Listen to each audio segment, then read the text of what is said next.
Me da mucho gusto tener en la línea telefónica al abogado Juan Francisco Torres Landa en nuestro programa Noticiero Imagen Chihuahua. ¿Cómo estás, abogado? Buenas noches.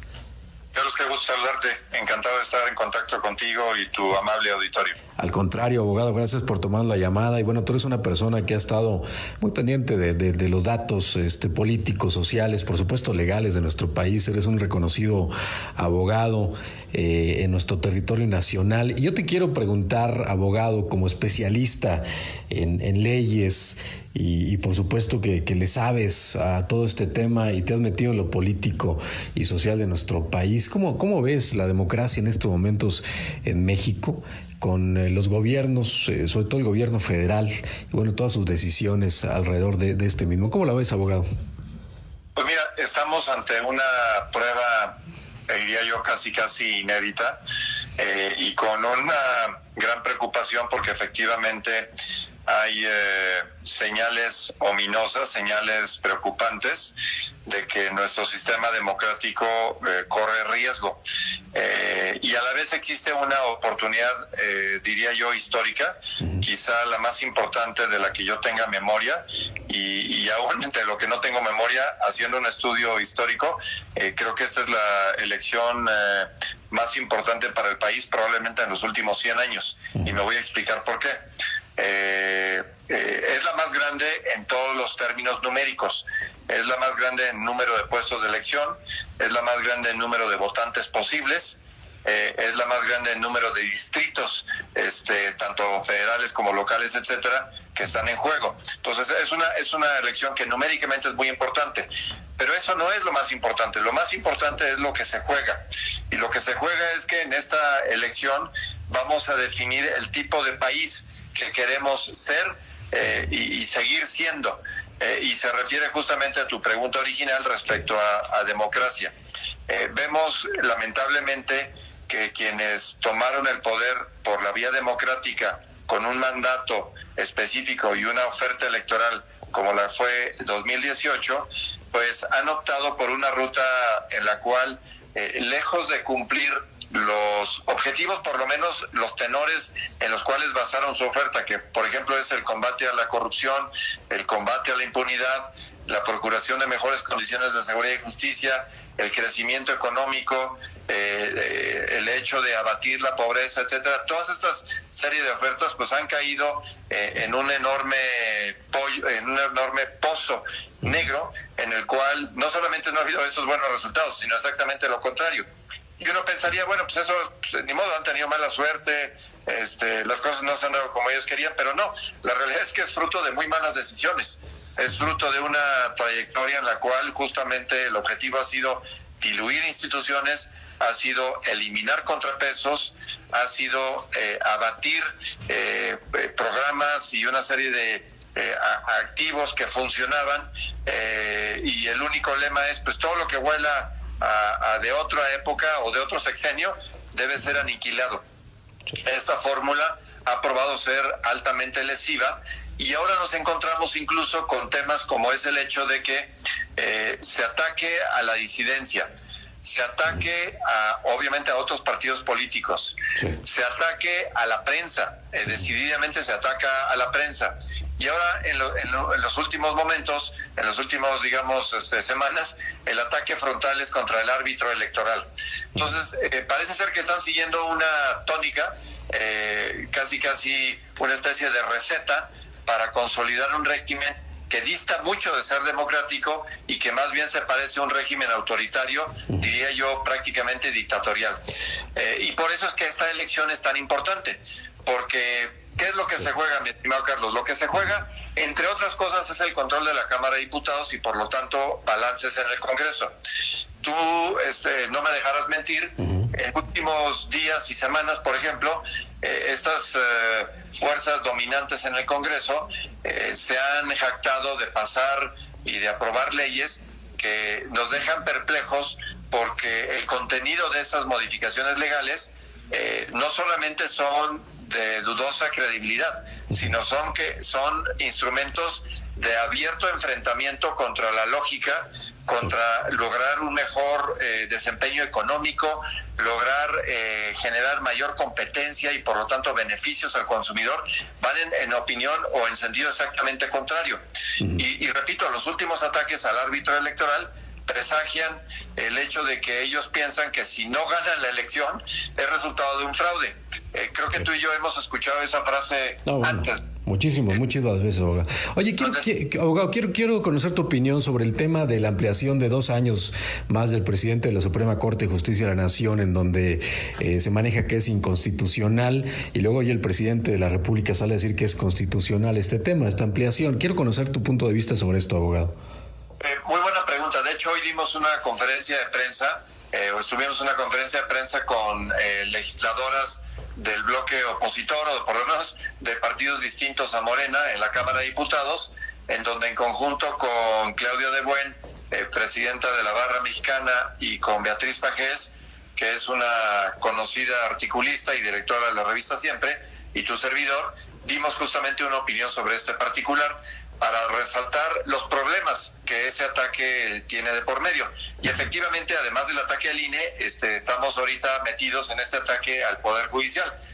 La ampliación de los plazos de ciertos funcionarios del Consejo de la Judicatura y del presidente del Consejo y de la Corte, que es la misma persona, por 2 años más, presuponen varias cosas. Uno, es una violación y una afrenta directa al texto constitucional. El 97 de nuestra Carta Magna dice expresamente que el plazo para una persona, para que un ministro ocupe la presidencia de la Corte, es de 4 años, y dice que no se puede reelegir. No hay margen de interpretación. Aquí es un texto puntual y lapidario. Son 4 años y punto. Y ahora, mediante un artículo transitorio, el 13º para ser exacto, de un decreto que pretende modificar la ley orgánica del Poder Judicial de la Federación, se dice que los plazos de estas personas se van a ampliar por 2 años más hasta el 2024, cuando deberían dejar sus puestos en 2022, porque los asumieron en 2018. Pues no, ellos dicen que no, que lo van a modificar. Ahora, abogado, perdón que te interrumpa. ¿Qué tendría que suceder para que esto fuera legal, para que fuera constitucional? ¿Qué vía, qué mecanismo se tendría que seguir para que dijeran, bueno, ¿sabes qué? Pues sí es cierto, la ampliación es correcta. No, es que no hay forma en que esto sea constitucional por varias razones, mi estimado Carlos. Uno, o alguien podría decir, bueno, pues que se modifique la Constitución. Sí, nada más que no se pueden hacer modificaciones a título particular. Tú no puedes modificar la Constitución para decir, yo quiero beneficiar a esta persona. Puedes modificar para efectos futuros, para efectos que tengan efecto después, pero no para los que están ahorita en curso. Sí. Imagínate tú la locura, que eso, por ejemplo, es lo que se trató de hacer, guardadas proporciones, con la ley Bonilla. O sea, tú no puedes algo que ya se resolvió, modificarlo después. Tú no puedes decir que estas personas estaban ocupando 4 años y ahora decir, ahora se los voy a modificar a 6. No se puede hacer. Puedes modificar la Constitución para que después se aplique a otras personas, pero no a estos. No funciona. Oye, abogado, aún así que estuvieran las 2/3 partes del Senado, del Congreso de la Unión, y también la mitad más 1 de los congresos locales, ¿de todos modos no se podría? Ese es el requisito formal para modificar la Constitución, pero repito, la modificación tendría que operar para personas en el futuro, no para en vigor ahorita, porque, por ejemplo, te voy a poner el ejemplo preciso para que se entienda, y es exactamente aplicable al caso. Supón tú que no vamos a modificar el plazo de los miembros del Consejo de la Judicatura o del presidente de la Suprema Corte. No, vamos a modificar el plazo del presidente. Entonces vamos a querer modificar el plazo que está establecido ahí en el artículo 89 y otros de la Constitución respecto al presidente, que dice que son 6 años y nada más. Lo vamos a modificar porque pensamos, o eso dicen los legisladores, que quieren que sea ahora de 10 años. Tú me dirías, oye, no, el señor fue electo por 6 años, ¿cómo que modificar? Pues no, efectivamente no se puede modificar, y tampoco se puede modificar para estas personas. Son 4 años y punto. Si quieren modificar la Constitución para los que vengan después, lo comentamos. O sea, tú dirías que con esto, abogado, se abre la puerta para que pasar esto de 6 a 10 años, es la apertura de la puerta si es que se permite esta práctica. Bueno, es que, a abrirías la puerta efectivamente para considerar que entonces uno, o la Constitución ya no tiene vigencia y tú puedes modificar por la vía legal lo que se te pegue la gana, o dos, que puedas pretender modificar la Constitución y abarcar actos que vienen del pasado, lo cual es francamente una afrenta a lo que son principios de no retroactividad, a principios de permanencia y de vigencia de la Constitución y a principios de que no puedes, insisto, aplicar una reforma constitucional que tenga nombre y apellido. Eso no es viable, no se puede hacer, aun y cuando cumplieras con los requisitos formales, pero no se puede hacer, no va por ahí. Ahora, abogado, el tema es que se ha vendido el discurso de que los poderes tienen que ser autónomos, los tres poderes, pero en la práctica realmente hemos venido, no solamente por esta administración, sino ya históricamente esto no sucede. Híjole, pues recomendaciones podrían ser muy importantes en ese tema, abogado, pero como sociedad tenemos que empujar para que efectivamente las instituciones sean autónomas y se respeten para este tipo de casos. Bueno, lo que pasa es que tocas un aspecto fundamental. Mira, efectivamente en nuestro país hay muchos problemas, pero también hay que decirlo, ha habido muchos avances. Desde 77 que hubo la reforma electoral, 97 que hubo dispersión o dilución, nueva posibilidad de, digamos, de divergencias en la Cámara de Diputados, hubo una transición pacífica en 2000, hubo otra transición en 2006, otra transición en 2012, otra transición en 2018 en forma pacífica, y en el Inter hubo muchas conquistas ciudadanas. Hubo muchas reformas que ayudaron a que hubiera mayor transparencia de gestión, mayor rendición de cuentas, que hubiera una desincronización de lo que son puestos públicos con sexenios, de que no todo dependiera del presidente en turno, sino que los plazos obedecieran a otra lógica. Todo esto se ha venido derrumbando en los últimos 2 años y por eso, Carlos, no podemos estar de acuerdo en lo que estamos viendo hoy. El ataque al árbitro electoral y el ataque en concreto al Poder Judicial pone en riesgo todos los avances que hemos tenido. Oye, sí teníamos algunos problemas y algunos muy importantes en materia de corrupción, etcétera, pero eso no le da autoridad a nadie, en particular al presidente actual, para destruir todo. Más bien teníamos que corregir lo que no funcionaba, pero no se trata de destruir. Una manzana podrida no te da autoridad para tumbar el árbol completo, y eso es lo que ha venido sucediendo. Entonces, en este caso, quieren tumbar el árbol completo de la división de poderes con la excusa de modificar el plazo de permanencia. En el fondo, lo que están haciendo es que están sometiendo al Poder Judicial, y los ministros, empezando por el presidente con su silencio, parece que quieren tolerar este regalo envenenado que supondría quedarse 2 años más en el puesto. Ahora, abogado, hay dos extremos en la sociedad, muy polarizada, hay que decirlo, los que están a favor de algo y los que están en contra de lo otro. Y no quiero mencionar para no estar también polarizando, ¿no? En algún sentido a través de mi mensaje, pero ¿tú crees que ha habido avances en cuanto a terminar con esta polarización a través de un diálogo maduro y eficaz, tanto de la oposición como también de quienes hacen las reglas o quieren hacer las reglas del juego en los momentos? ¿Qué ha faltado? ¿Qué se ha mantenido? ¿Y qué crees que se puede hacer en este sentido, abogado? Pues mira, aunque tiene un resultado o tuvo un resultado de rentabilidad electoral, el populismo es un cáncer. Es una práctica altamente nociva que lo que ha hecho no solamente en nuestro país, sino en otros que han intentado esta vía, lo único que logra es enfrentar a la propia población, logra deteriorar el funcionamiento armónico de los factores económicos, de los factores jurídicos, sociales, etcétera, y solamente un beneficio temporal y efímero, y yo diría absurdo, en favor de quien lo promueve. En realidad el país tendría que operar bajo una línea de sumar, de apostarle plenamente al Estado de Derecho, de dar absoluta certeza, por supuesto de aplanar donde haya piso no parejo, hay que generar un piso parejo, generar absolutas oportunidades, procurar justicia sin distingos y de alguna manera hacer, insisto, que seamos un país de leyes y no un país de excepciones.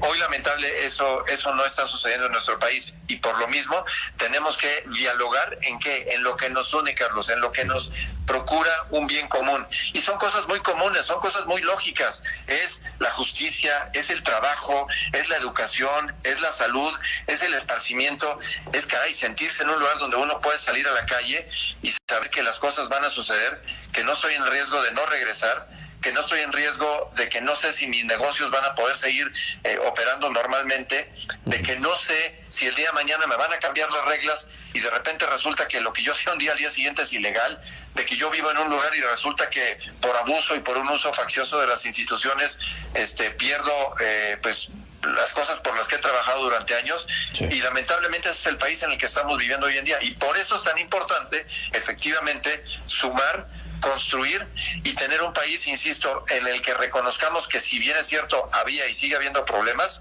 no podemos destruirlo todo. Tenemos la oportunidad histórica de permitirnos el 6 de junio de evitar que esta debacle se consolide, de generar un contrapeso cierto, potente en la Cámara de Diputados, de hacer que en muchos municipios, distritos locales, distritos federales, me refiero a diputaciones y entidades federativas donde hay elecciones, haya una recomposición de las fuerzas políticas, favoreciendo que no venga un dominio como el que ha ejercido nocivamente el partido en el poder, y que de esa manera encontremos una nueva forma de convivencia en la cual la estigmatización y la polarización no sean la forma de dar gobierno y de dar resultados, porque no los dan y porque no los van a dar. Oye, abogado, por último, ¿te parece que todo está mal en este gobierno o encuentras aristas que pudieran perseguir un bien común, pero no se hace correctamente, no es la forma? Pero ¿te parece que hay algo bien en este gobierno, que se puede dar continuidad tal vez de otra forma? Porque así me lo estás comentando tú. Mira, yo creo que el diagnóstico que se hizo en su momento para lograr la victoria electoral era correcto. Es decir, había varias cosas que efectivamente requerían una intervención y una mejora. En eso estamos al 200% de acuerdo. Pero la forma y los mecanismos que han utilizado para tratar, y subrayo la palabra tratar, de obtener un resultado, han sido totalmente fallidos, porque además en el fondo han sido contraproducentes. Te pongo un par de ejemplos. Ellos dicen, por ejemplo, que iban a combatir la pobreza. Hoy en día, con cifras oficiales, hay 12 millones de pobres más que los que había en 2018. Ellos dijeron que iban a corregir la corrupción. Hoy, este gobierno ha adjudicado en forma directa más contratos que ningún otro gobierno en la historia. Este gobierno dijo que iba a mejorar las condiciones de seguridad y justicia. Nunca en la historia de este país se había militarizado más la seguridad y la procuración de justicia que en este gobierno, sin ningún resultado. Se dijo que se iba a dar seguridad, que no se iban a reformar las reglas constitucionales, que se iba a dar justamente aliento a que las inversiones fluyeran. Hoy en día estamos en niveles ínfimos de seguridad. La gente no quiere invertir en nuestro país. Hay fuga de capitales y no estamos logrando esa confianza. Entonces, en resumen, Carlos, no, de verdad me cuesta mucho trabajo encontrar dónde hay un tema, uno solo, en el cual pueda haber yo algo, una luz de esperanza. Mira, hemos escrito en la prensa durante ya varios años diciendo, caray, ahí viene algún efecto positivo, algo funcionará. La verdad es que no. Y cuando oyes expresiones como que la pandemia les cae como anillo al dedo, dijo, te dejan frío. Quiere decir que estas personas no solamente no buscan el bien común, lo que buscan es una tarea de acumulación de poder a costa de lo que sea, incluyendo de las clases más desprotegidas, a quienes ellos en teoría iban a dar un estímulo para generar mejores cosas. Así no vamos a ningún buen lugar, mi estimado Carlos. Oye, abogado, ya para dejarte libre, ¿te parece que López Obrador es un presidente disruptivo al sistema? ¿Te está pareciendo de esta manera? Me parece, y aquí voy a importar un conocimiento de un libro recientemente publicado de una persona que tiene una gran autoridad moral, como es Roger Bartra, que publicó, como tú sabrás, este libro que se llama Regreso a la Jaula, sí. El fracaso de López Obrador. Y Roger Bartra en este libro nos explica cómo, además de muchas cosas, porque no puedo resumir el libro en unos cuantos segundos, lo que sí te puedo decir es que él describe, y lo ha dicho ya en varias conversaciones, que López Obrador es un dictador de derecha. Es un dictador populista de derecha, contrario a todo lo que se hubiera imaginado uno. Y alguien dice, ¿cómo de derecha? Sí, no es de izquierda. Sus decisiones importantes de gobierno son propios de una dictadura de derecha, de extrema derecha, como son militarizar, como es abandonar a las empresas, como es no instrumentar los mejores instrumentos de gobierno que se tiene al alcance para enfrentar la pandemia, como es el abandonar a la ciencia y a las mejores prácticas internacionales para lograr lograr mejores resultados. Analízalo fríamente y me parece que Roger Bartra tiene toda la razón.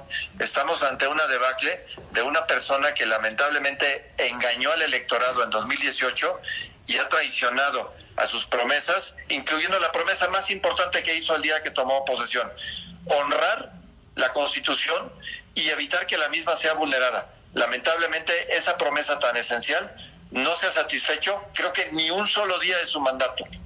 Muy bien. Abogado, pues te agradezco mucho que me hayas tomado la llamada. Seguiremos platicando, si me lo permites, más adelante contigo. Juan Francisco Torres Landa. Muchas gracias, abogado. Que tengas excelente noche. Gracias a ti, Carlos. Saludos a todos nuestros amigos chihuahuenses. Gracias, abogado. Continuamos en